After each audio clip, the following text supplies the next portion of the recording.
So excited to be in the kitchen with Lucy this morning because we are making cookies. I'm always excited to be in the kitchen with you, but especially when we're making something sweet. Yeah. And we are using a recipe from your great-grandmother. Yes, today we are making Muzz cookies. That's what they called her. And it is a little pecan and brown sugar cookie.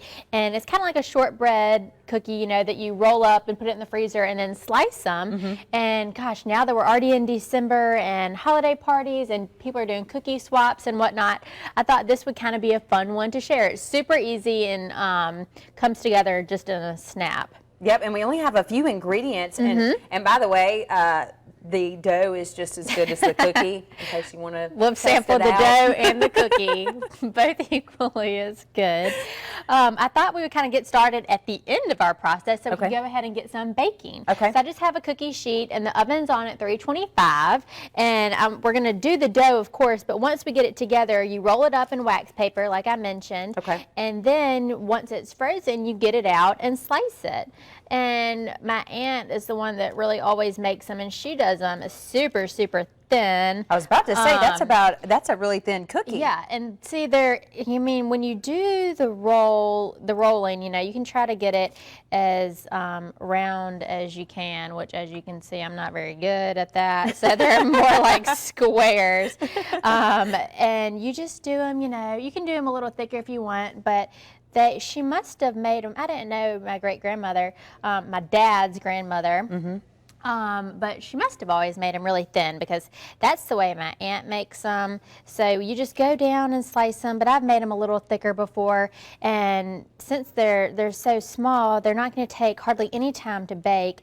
They're going to take about 7 to 8 minutes at 325, like I mentioned. No time at all. No, so this is a really good one to keep in the freezer too. We're going to get 2 about 12-inch logs of dough, and then once you roll it in the freezer, you can just pop it in a Ziploc and keep it in there, so that way you can kind of just slice off as many as you like. You know, people are coming over if you wanted to take some to somebody, so it's kind of nice to get it done and put them in the freezer.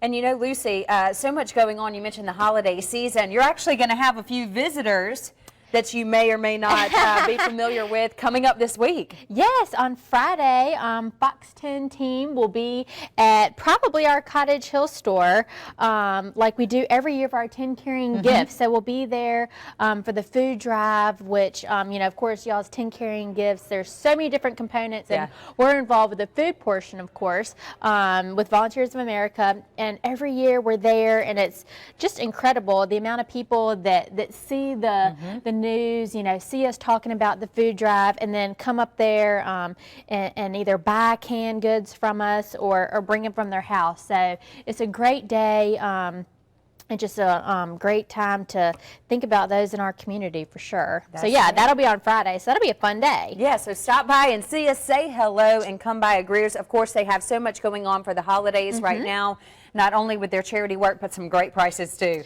Oh gosh, always have incredible deals. The buyers work hard every day, bringing in awesome things, but especially for the holidays.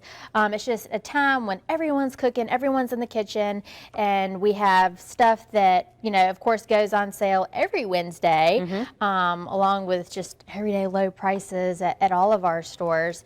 So if you check our website, you can choose which location you'd like and see what's on special. All right, well, we're going to get these in the oven, and we're working a little backwards, so you're going to find out the ingredients coming up, but we've got to get these in the oven because, I mean, we want cookies. So hot cookies. Check out the recipe online, and we'll be back in just a few minutes to work on the mixture.